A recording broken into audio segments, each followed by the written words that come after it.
মিষ্টু পড়াশোনা আরম্ভ করে দিয়েছে, ও এখন বই পড়ছে, মা বসে রয়েছে, সবাই মিলে চা খাবো এখন।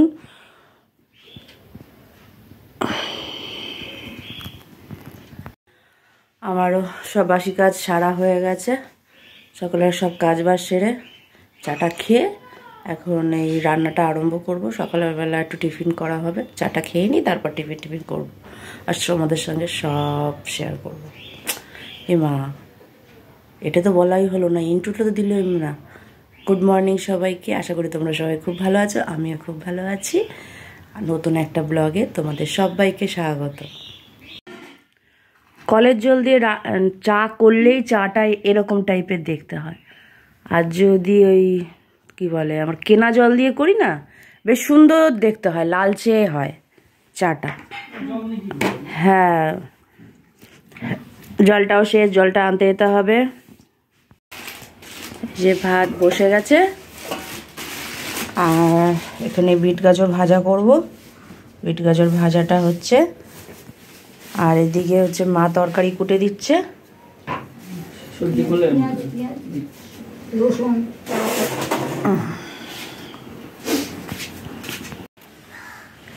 আর একজন মিটুলি পাড়তে উঠেছে, দেখো কতটা মিটুলি। এবার মিটুলি, কুমড়ো, অনেক কিছু হয়েছে গাছে। চলো, তোমাদের দাদা ভাই তো চালের ওপর উঠেছে ওগুলো পাড়তে। আর এটা হচ্ছে আমাদেরই গাছের কুমড়ো, এটা আমাদের গাছের কুমড়ো।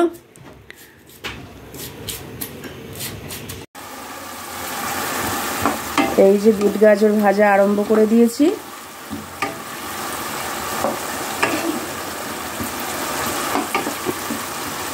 আর তোমাদের দাদাভাইকে তো দেখালাম চালের ওপর উঠেছে, মিটুলি পারবে। বিট গাজরটা করার পর তারপর মিটুলি করব, সবার লাস্টে ডিম করব। মা এখনো সবজি কুটছে। আমা কি করছো? এটা আমাদের গাছের কুমড়ো। হ্যাঁ, এটা বলো আমাদের গাছের কুমড়ো বলো। হ্যাঁ হ্যাঁ, আমাদের গাছের কুমড়ো, গাছের মিটুলি। আলুটা কিনেই এনেছি, আলুটা আর হয়নি। যাই হোক, নিজের বাড়িতে কিছু জিনিস হলে তো বেশ ভালোই লাগে, আনন্দই লাগে। এই দেখো আমাদের গাছের কুমড়ো, এটা পেরে আনলো। গাছের কুমড়োটা ছোট আছে, এটা বড় হয়নি, বড় হচ্ছে না, সব গাছ শুকিয়ে গেছে, তাই এটা পেরে নিয়ে চলে আসলো, বেশ ভালোই হয়েছে।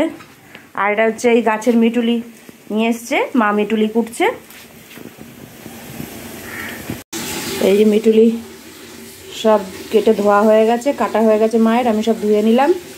এই এখন পেঁয়াজ দিয়ে একটু করব। আর বিট গাজর ভাজা হয়ে গেছে, এখন মিটুলিটা বসাবো। এই যে এখন পেঁয়াজটা ভেজে মিটুলিটা বসাবো।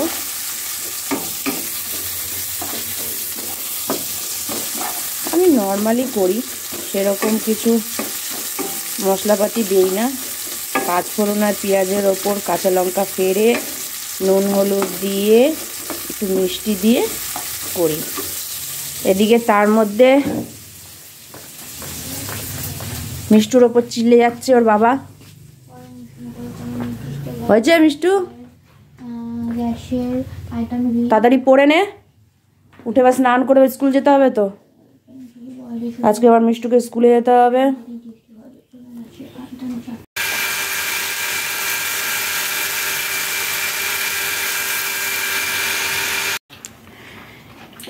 দুপুর 12টার সময় সব সকালের টিফিন হচ্ছে, আমাদের এতই লেট হয়। ওরা এখন খেয়ে দিয়ে যাবে স্কুলে।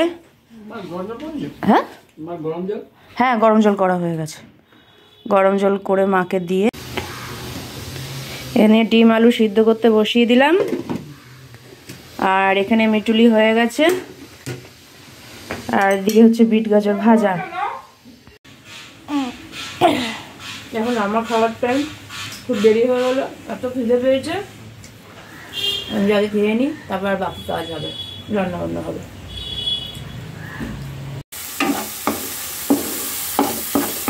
ডিম কষা করব, তার জন্য এই যে মশলাটা আগে কষিয়ে টষিয়ে নিলাম, মশলাটা করে আর এদিকে ডিমগুলো ভেজে রেখেছি, আলুগুলো দিয়ে কষাবো, আলু সিদ্ধ করে রেখেছি, আলুগুলো দিয়ে কষাবো। মেয়ে তো স্কুল চলে গেছে, ও এসে তারপর ওরা খাওয়া দাওয়া করবে, তার মধ্যে আমি এখানে কষিয়ে নিয়ে তরকারিটা করে রেখে বাসন দুখানা থাকবে, দুটো ধুয়েই রান্নাঘরটা পরিষ্কার করে আমি স্নান করতে চলে যাব। ওরা আসার মধ্যেই আমাকে করতে হবে, দেখি কত দূর কি করতে পারি।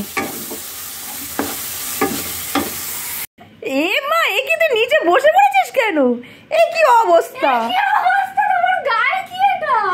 আরে গায়ে আমার পেস্টটা লেগে গেছে, পেঁয়াজ রসুনের পেস্টটা লেগে গেছে, এখন এটাকে ধুতে হবে আমার, এখন এটাকে ধুতে হবে।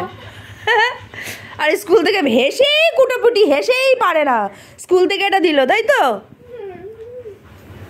1 মাস আগে স্কুল থেকে দিচ্ছে, কবে করবে ভগবান জানে। কিছুদিন আগে দিতে পারতো, এখন দিচ্ছে।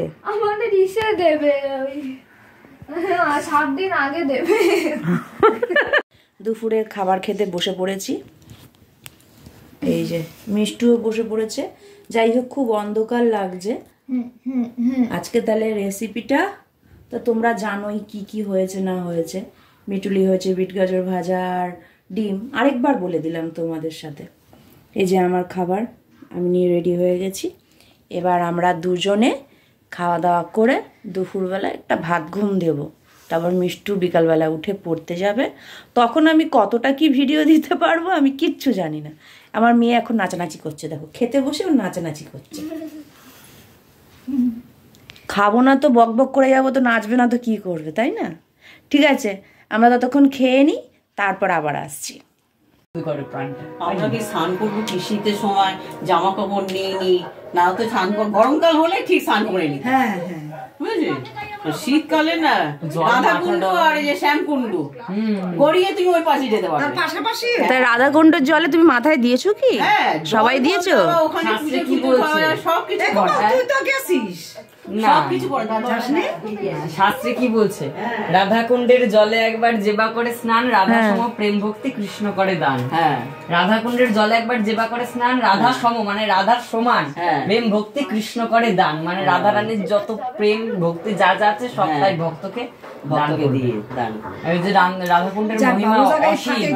এমনি মাথায় জল দিয়েছি, ওই তো হয়ে গেছে স্নান। শ্যামকুণ্ড মাথায় জল দিয়েছি, ওখানে আবার ব্রাহ্মণ থাকে, বলে 10 টাকা নাও পুজো দাও, সে পুজোও দিলাম। জল এনেছিলে একটু? হ্যাঁ, জল এনেছি।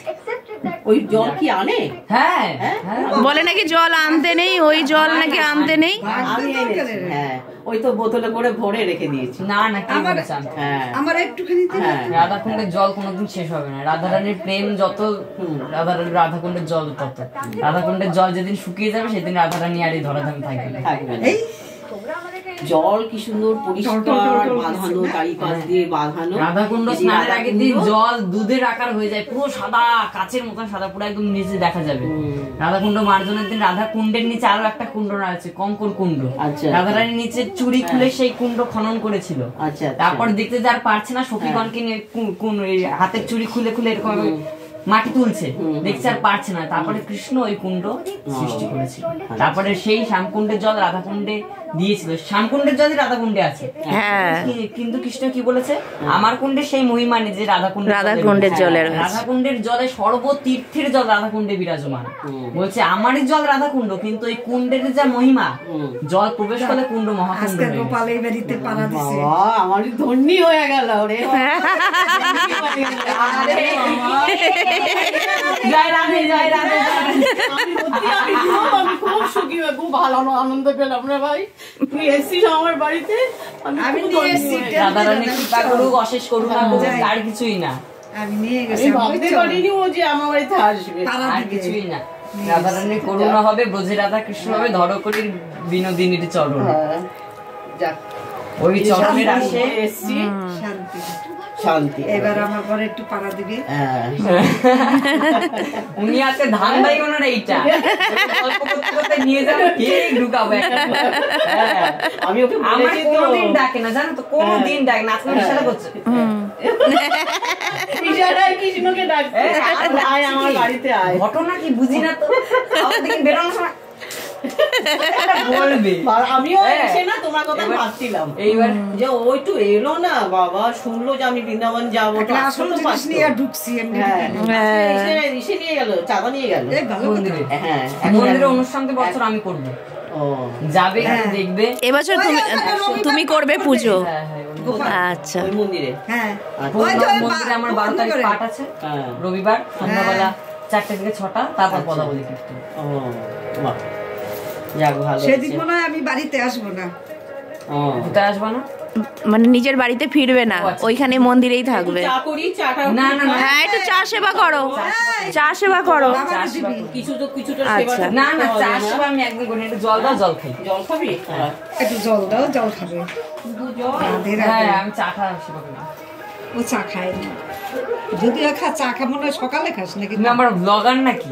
চা চা খা, এই জন্য তো তোমাকে আরো ধরছি, তোমাকে, তোমার এত সুন্দর কথা। সকালে চা খাস? না, আমি একদম চা। ও চা ধরিস নাই? বেশ ভালো কথা, চা ধরতে হবে না। যে তুলসীর মালা ধারণ করে সে চা কফি এসব খায় না।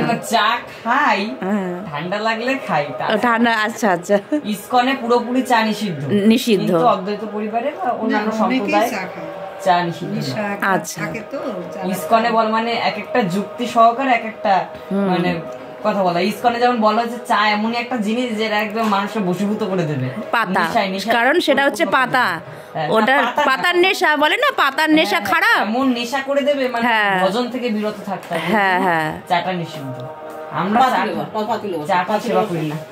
বন্ধ করো, আমার অস্বস্তি করছে। লজ্জা পাচ্ছ? লজ্জা এ বাবা, ঠিক আছে ঠিক আছে, আমি বন্ধ করে দিচ্ছি, আমি বন্ধ করে দিচ্ছি। একটুখানি লজ্জা পেও না, লজ্জা পেও না তুমি। আমার বাড়িতে প্রথম পা দিয়েছো গোসাই, তো আমার ভাগ্য খুলে গেল, আমার ভাগ্য খুলে গেল। সব উঠে গেছে, বলবে গোসাই ভালো না, তিলকেই কি মেন প্রমাণ? আমার মেয়ে যখন পুজো করবে না, এরকম তিলক কাটবে, দর্শন না হলে বুঝেছো? না, হ্যাঁ, পরে করো।